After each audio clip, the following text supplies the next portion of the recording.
Y decía Paloma que estaba con un escritor, lo hemos visto, nos ha enseñado su novela, y yo estoy también ahora pues con un escritor, un poeta, un pedagogo, un investigador. Está conmigo José Tubilla. Buenas tardes.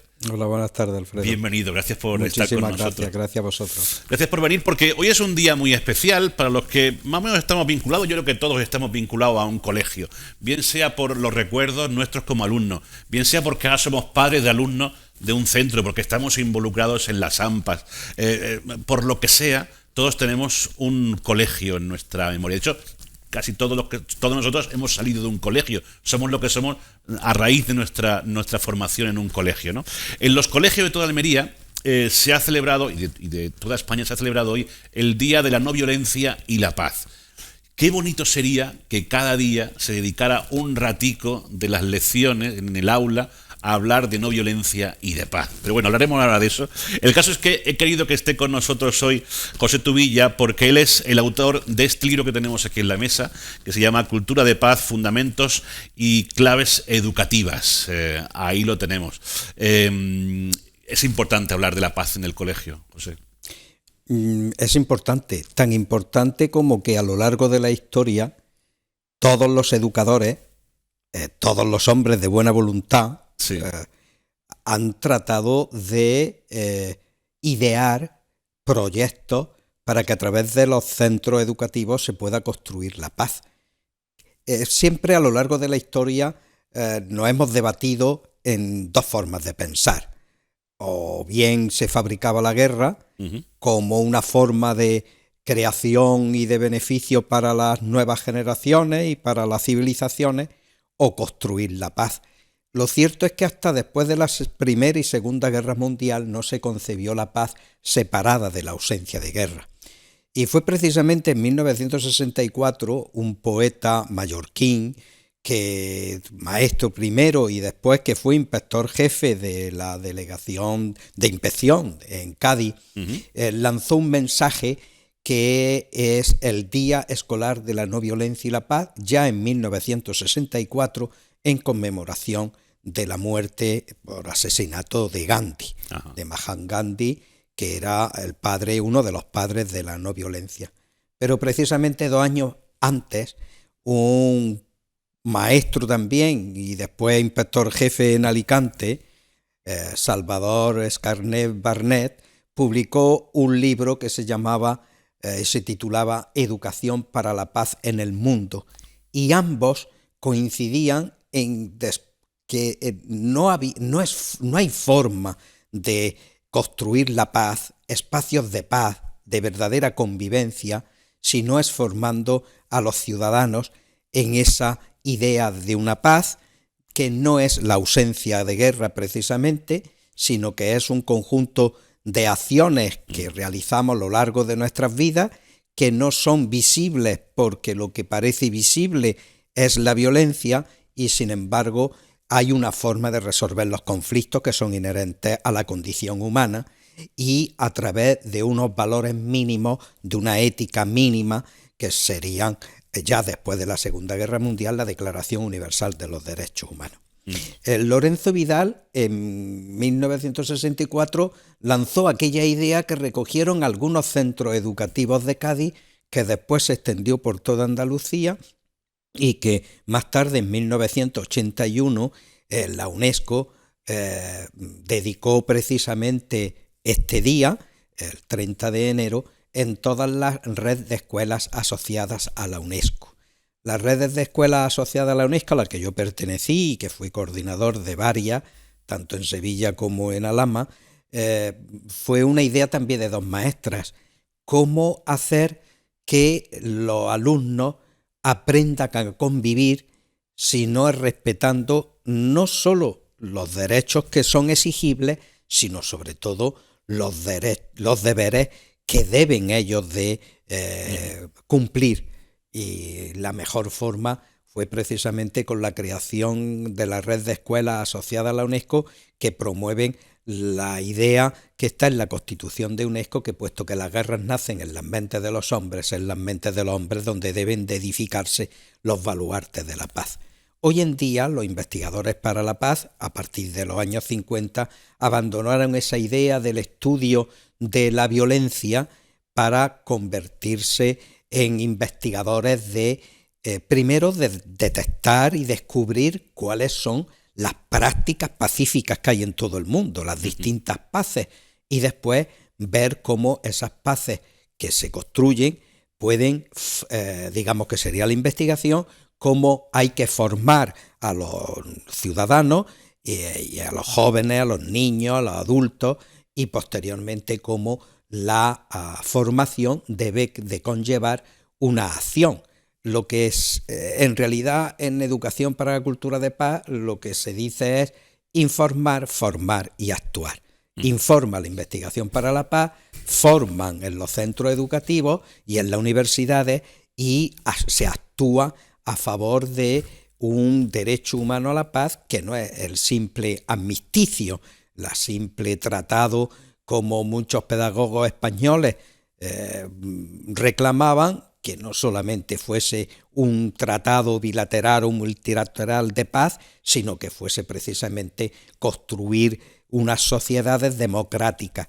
En realidad, en el derecho internacional, es verdad que está inconcluso, puesto que se reconoce el derecho humano a la paz, pero todavía nos debatimos en el plano político-jurídico, nos debatimos entre guerra justa e injusta. Sí. Pero Grocio ya dijo hace mucho tiempo que no hay guerras justas, todas las guerras son injustas, claro, porque no hay ni vencedores ni vencidos, en la guerra se pierde todo.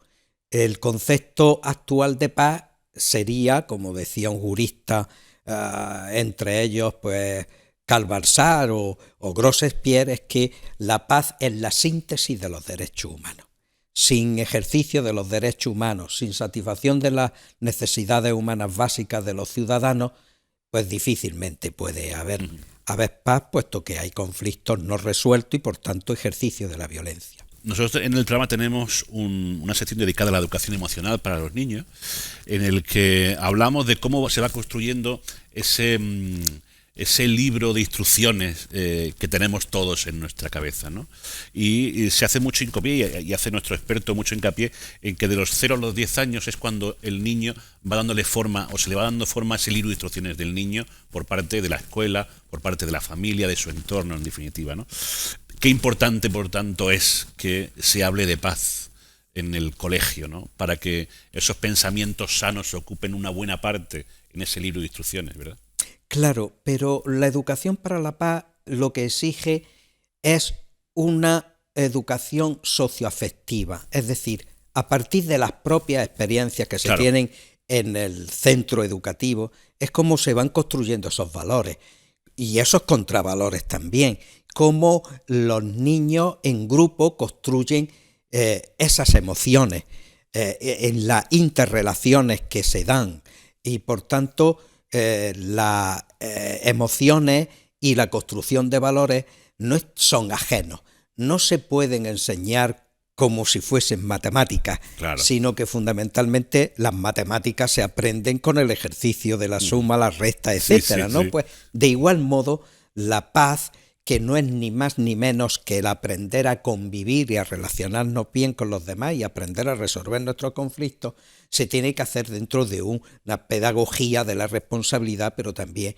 de una pedagogía de los afectos y de la experiencia.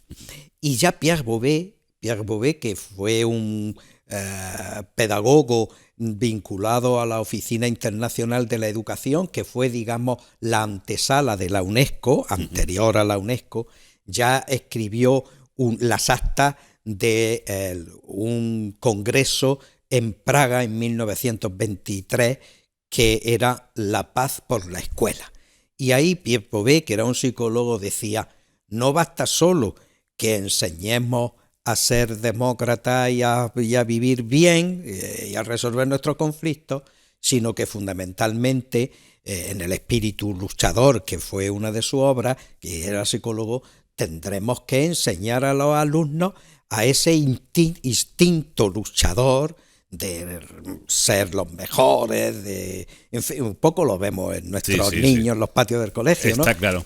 Hay que trabajar las emociones, decía Pierre Bovet ya en 1923. Y este libro, Cultura de Paz, Fundamento y Claves Educativas, nace de la investigación, pero también de la experiencia en el aula. Ese libro nace de una experiencia personal de 40 y tantos años, porque yo antes de ser inspector fui maestro durante muchísimo tiempo, formé parte de los movimientos de renovación pedagógica, de los seminarios permanentes, de los grupos de trabajo, de formación del profesorado, y en la práctica diaria pues me dediqué precisamente a esto, además de haber tenido la suerte de conocer a Jacques Moulet-Tallet, que era un editor que vendió todos sus libros y se fue por todo el mundo en un periplo, pues llevando a todos los ministerios de educación en los años 60, pues la Declaración Universal de los Derechos Humanos en un texto simplificado para que los niños de 8 a 10 años conociesen la Declaración Universal. Esto a los juristas, a Daniel Prémont, que era un muy íntimo amigo mío, de funcionario de Naciones Unidas, como que no lo entendía muy bien, porque los juristas pensaban que las enseñanzas de los derechos humanos tan solo se podían hacer en las facultades de derecho o de jurisprudencia, todo lo que tuviese relacionado con el derecho internacional. Sí. Sin embargo, los pedagogos considerábamos que la única forma de que nuestros alumnos conocieran sus derechos y además ejercieran los deberes que son propios de esos derechos, se tenía que hacer en los centros educativos. Y mi vinculación con la Escuela Instrumento de Paz, con la escuela asociada a la UNESCO, dio lugar a que en el 2001 fuese llamado por la Consejería de Educación para poner en marcha el Plan Andaluz de Educación para la Cultura de Paz y No Violencia. Y actualmente no solamente hay un día, como decía Alfredo, en los que los centros celebran el Día de la Paz, sino que hay una red de más de miles de centros en Andalucía que trabajan por la construcción de la paz y la cultura de paz en los centros educativos. Qué bien. Mañana hay un evento en el que se va a presentar el libro, por cierto. El evento se va a presentar en algo que a mí me llena emocionalmente, porque se va a presentar, hoy se abre la exposición de las misiones pedagógicas en el Centro de Educación Permanente de Adultos de La Chanca, y mañana se presentará allí. Qué bien. Las misiones pedagógicas, que es el núcleo de la exposición que se ha abierto hoy, es algo importante. ¿Por qué? Porque, como comentábamos antes de iniciar el programa, ya escribió García Lorca. Es verdad. García Lorca escribió en 1917, cuando contaba tan solo 19 años, que habría que en la escuela formar ciudadanos amantes de la paz. 1917, después de la Primera Guerra Mundial.